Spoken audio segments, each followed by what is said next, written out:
E aí, tudo certo? Hoje a gente vai fundo numa pergunta que parece simples, mas é essencial. De onde, afinal, vêm as leis que organizam a nossa vida aqui no Brasil? Vamos juntos descobrir quais são as fontes formais do nosso direito. Bora lá? Pensa comigo, a sociedade é como um jogo gigante, super complexo. E todo jogo precisa de regras, certo? Mas quem é que escreve essas regras? Da onde elas surgem? É exatamente isso que a gente vai desvendar agora. E olha, a resposta é bem mais interessante do que parece. Para começar, vamos pensar na própria palavra fonte. A imagem é perfeita, né? É como uma nascente de um rio. A fonte do direito é exatamente isso, o lugar de onde a regra jurídica brota, de onde ela nasce e se torna conhecida por todo mundo. E aqui, já de cara, tem uma divisão super importante. Pensa assim: as fontes materiais são o porquê de uma lei existir.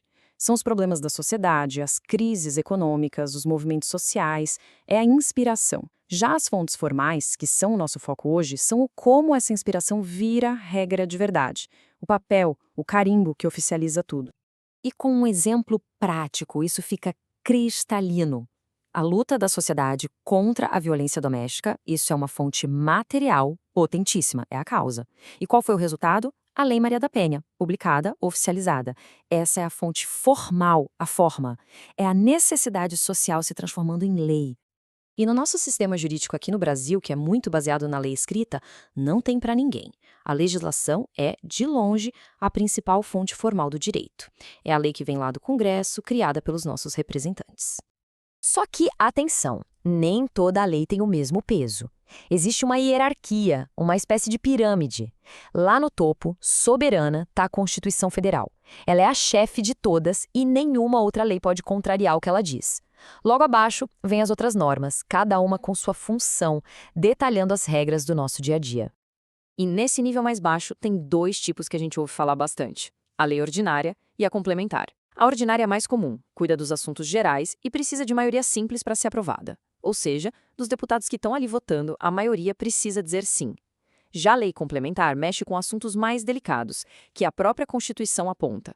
Por isso, a exigência é maior, precisa do voto da maioria absoluta, ou seja, da maioria de todos os parlamentares da casa. Beleza, então a lei é a estrela do show, certo?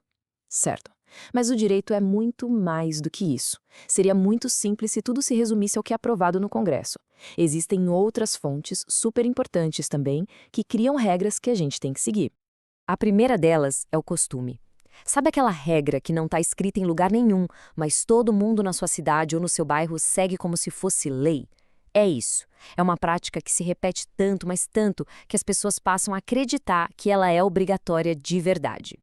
Depois vem a jurisprudência. Imagina que os tribunais começam a julgar casos muito parecidos, sempre da mesma maneira. De tanto repetir aquela decisão, eles acabam criando um padrão, um entendimento consolidado. Essa linha de pensamento dos juízes vira uma referência fortíssima e passa a orientar as decisões futuras. E, por último, temos o tal do negócio jurídico. O nome pode parecer meio técnico, mas é algo que a gente faz o tempo todo. Sabe um contrato de aluguel? Ou quando se compra um celular e assina os termos? Isso é um negócio jurídico. É um acordo que cria uma lei particular, que vale só para as pessoas envolvidas ali. E olha só como isso aparece na prática. Se o contrato de aluguel não diz o dia do pagamento, o costume do lugar pode definir isso. Uma decisão do Supremo pode virar uma súmula vinculante, que daí vira obrigatória para todo juiz no Brasil. E aquele contrato da compra do seu celular? Ele é a lei entre quem compra e a loja que vende. Viu só? Tá. Mas e quando aparece um caso super novo e simplesmente não existe uma lei específica para ele? O juiz pode só dar de ombros e dizer que não tem como julgar? Não mesmo.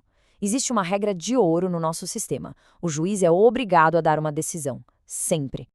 Para preencher esse vazio, o juiz tem uma espécie de caixa de ferramentas. Primeiro, ele tenta a analogia, busca um caso parecido, que já tem uma solução e aplica ela. Não deu certo? Aí ele vai olhar os costumes daquele lugar.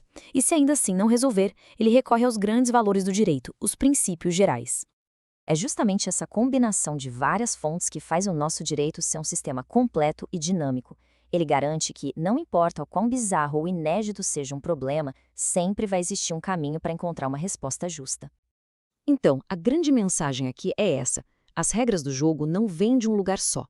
Elas nascem lá no Congresso, com as leis, claro, mas também nascem nas decisões repetidas dos tribunais, nas práticas que a sociedade adota e até nos contratos que a gente assina no dia a dia.